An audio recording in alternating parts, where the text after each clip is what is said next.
नमस्कार दोस्तों, आप देख रहे हैं सत्य की राह न्यूज में ब्रिजेश। दोस्तों, एक मामला है मैं नगर के खजूरी गांव में। एक लड़की है जो लगभग 2 से ढाई साल पहले शादी कर लेती है अपने आप, और परिवार वाले पीड़ित हैं, परेशान हैं। आइए इन लोगों से बात करेंगे और पूरी जानकारी लेंगे क्या मामला है।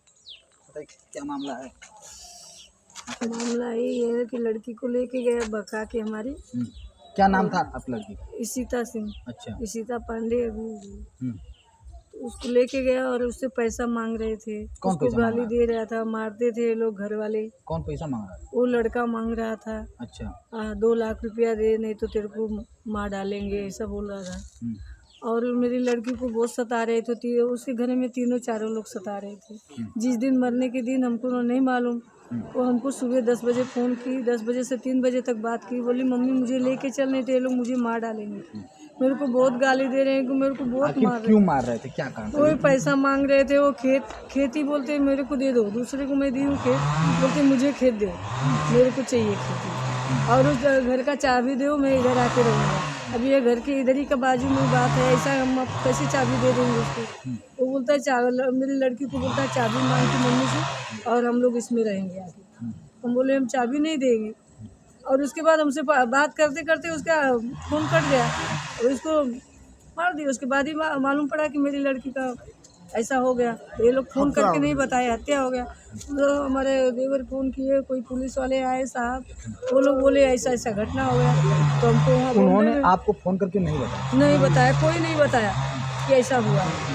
हमारे उनके आजू बाजू वालों को भी किसी को नहीं पता था कि उसके घर में हत्या हुई है। उनके आजू बाजू वाले घर को भी नहीं। जैसे अभी हमारे बगल वाले को भी पता नहीं? हमारे घर में कुछ हुआ है तो बाजू वालों को पता होगा ना, हम जब लेके जाएंगे उसे उठा के।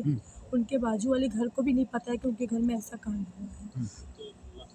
और वो लड़का मेरी बहन को बहला फुसला के शादी किया, क्योंकि वो लड़का मेरे भाई के शादी में पंडित था। मेरे भाई के शादी में वही पंडित था और वही शादी करवाया था मेरे भाई की।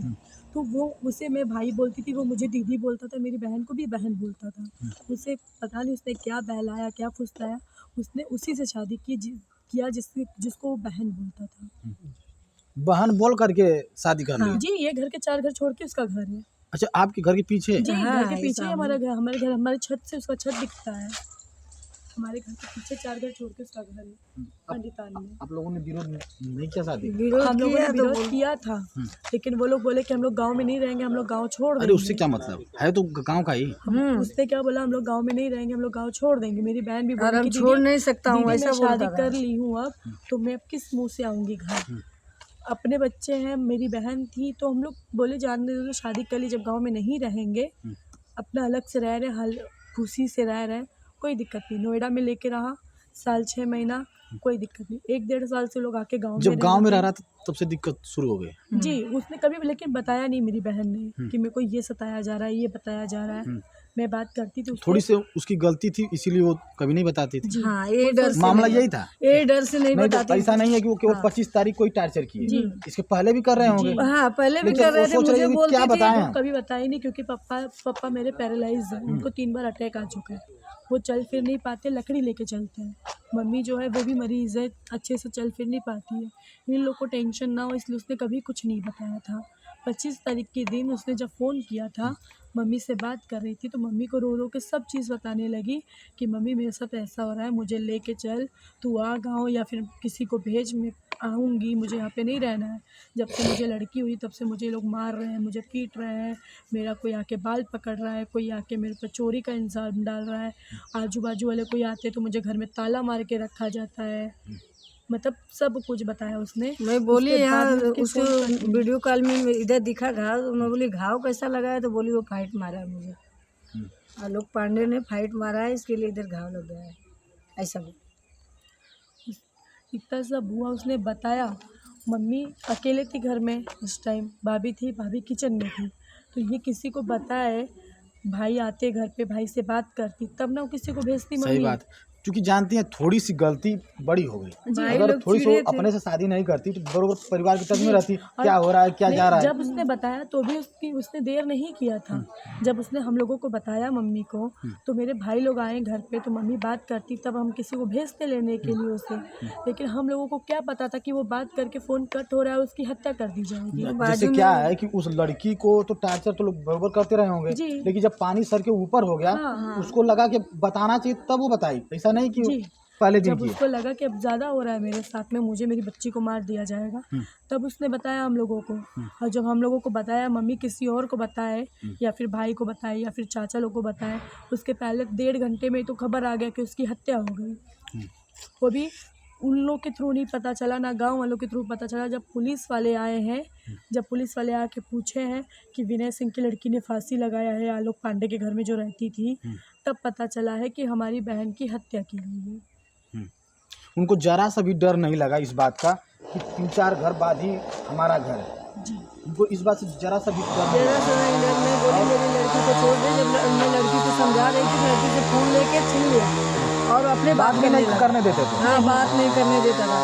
मैं अपने लड़की को बुला लूँ तो भी वो बात नहीं करने देता था। वो बोलता था मैं बात करूँगा, उससे ले लेता था और उससे लेके बोलता है कि मैं यहाँ नहीं रहूँगा, मैं लड़की को आपके ऐसा रखूँगा वैसा रखूँगा, ऐसा करके सब झांसा दिया हाँ है। ऐसा झांसा दे के लेके गया। एक पंडित हो करके बहन बना करके शादी कर ली। ये कितना बताइए, कोई कैसे विश्वास करेगा? अगर हम आपको दीदी बोल रहे हैं इसके बाद भी आप कैसे विश्वास इसके लिए करेंगे? हम इसके लिए विश्वास किए ना कि वो बहन बोल रहा है, तो बहन भाई का रिश्ता क्या होता है, जब तो भाई विश्वास की तब भी अब कोई कैसे विश्वास फिर करेगा? कैसे करें। बताइए दीदी, कोई विश्वास करेगा? कोई विश्वास नहीं करेगा। मेरे घर में अगर बहन बोल करके इस तरह से कलंक लिया जाए तो कहीं कहीं बहन का भी तो उस पे पद खराब किया जा रहा है। जी, बहन भाई दोनों का पद खराब हुआ ना उसके अंदर। कोई कैसे विश्वास करेगा कि बहन भाई बोलने के बावजूद भी शादी कर ऐसी दिया जा रहा है। हरकत हो रही है। वो आता था तो हम बोलती थी कि हमारे घर पे आता है, चलो बहन बोलता है। भाई तो ऐसा बहन बोलेगा कुछ तो नहीं कोई है। थोड़ी कुछ शंका करेगा। हमको कुछ लगा नहीं है, लकवा मारा था, लड़के लोग वहाँ थे, कोई था नहीं। आता होता था तो हम बोलते थे कि अच्छा लड़का है, बहन बोलता है। हमको क्या मालूम कि ऐसा विश्वास उसके घात हमारे मन घर में में खा ऐसा के, चल रहा है। थाली में खा के, और हमको ऐसा करेगा। हमको तो कुछ मालूम नहीं था। जैसा हमारे लड़के का सब उसको लेके गया, जब लेके गया तो हम फोन करने वो लगे। सब फरार हैं दीदी। जी, उसके घर अभी पे कोई फरार नहीं है, ताला हम लगा है। मुझसे ये तक झूठ बोला गया जब मैं पहुंची हॉस्पिटल में जी पोस्टमार्टम के दौरान। मैं पहुंची, अपनी बहन को देखी। उसके बाद मुझसे पूछा गया, पुलिस वालों ने पूछा जी कि बॉडी उनको दिया जाए या आप लोगे। जी ठीक है, तो पहले हम तो अपने पे लेने पे थे कि मैं अपने घर लेके जाऊंगी। फिर वो जब रोने लगा कि जो हुआ जैसे भी हुआ, आपको केस करना है, जो करना है करिए, मुझे ठीक सजा है, देना है। लेकिन वो शादीशुदा है तो उसको पहले मैं अपने द्वार लेके जाऊंगा, अपने घर के बाहर जैसे किया जाता है अंतिम संस्कार वैसे करेंगे। उसको सिंदूर टुकली साड़ी जो भी वगैरह होता है जो भी सिस्टम। होता है सिस्टम, वो करके फिर उसको हम बनारस लेके जाएंगे। वो इतना झूठ बोल के अपने घर तक, उसने दरवाजे तक मेरी बहन का लास्ट मुंह नहीं दिखाया। वो वहीं से लेके वहीं भाग लेके गया गया, बस। भागा। हम लोग से पहले, आधे घंटे पहले निकला। मैं सोची हम लोग जा रहे हैं, वो भी जा रहे हैं, हम लोग के घर के 4 घर पीछे ही घर है। मैं सोची अपनी बहन के अंतिम संस्कार में मैं भी रहूंगी। जब यहाँ पे सब होगा, घाट पे हम नहीं जा आए सकते तब ना, तो घाट पे हम नहीं जा सकते, हम यहाँ तो रह सकते हैं। इसीलिए मैंने ये सोच के उसको बॉडी दे दी कि आप लेके जाओ। लेकिन वो इतना झूठ बोल के वहीं से वहीं फरार हो गया। बॉडी लाके अभी तक घर पे नहीं रखा, वहीं से वहीं जला दिया और अभी तक वो घर पे आया भी नहीं है। अभी तक मरने के बाद जो सिस्टम होता है घंट वगैरह बांधने का, वो सब कुछ भी नहीं किया जा रहा है। उसके घर पे कोई भी नहीं, एक परिवार भी नहीं है, महिलाएं भी नहीं है। कोई नहीं है, ताला मारा हुआ है। बताइए, अगर उसकी गलती नहीं रहती तो अपने घर पे तो रहता। कोई भी नहीं, ना उसकी माँ है, ना उसके पापा है, ना उसकी भाभी है, ना कोई है उस घर के अंदर।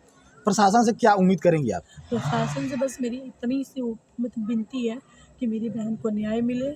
जो भी घटना हुआ है, जैसा भी हो, अच्छे से जांच पड़ताल करके मेरी बहन को न्याय मिले। और मुझे कुछ नहीं चाहिए दोबारा, किसी की भी बेटी, बहन बेटी के साथ में ऐसा घटना ना हो, इसलिए मुझे न्याय चाहिए। हाथ जोड़ के विनती है। दोस्तों देख रहे हैं एक माँ और एक बहन की कितनी पीड़ा है। एक बहन जो छोटी सी गलती कर दी, प्यार में आके शादी कर ली। इसलिए आप लोगों से गुजारिश है कि बिना माँ बाप की मर्जी से कहीं आप लोग शादी मत करिए, नहीं तो आप लोगों के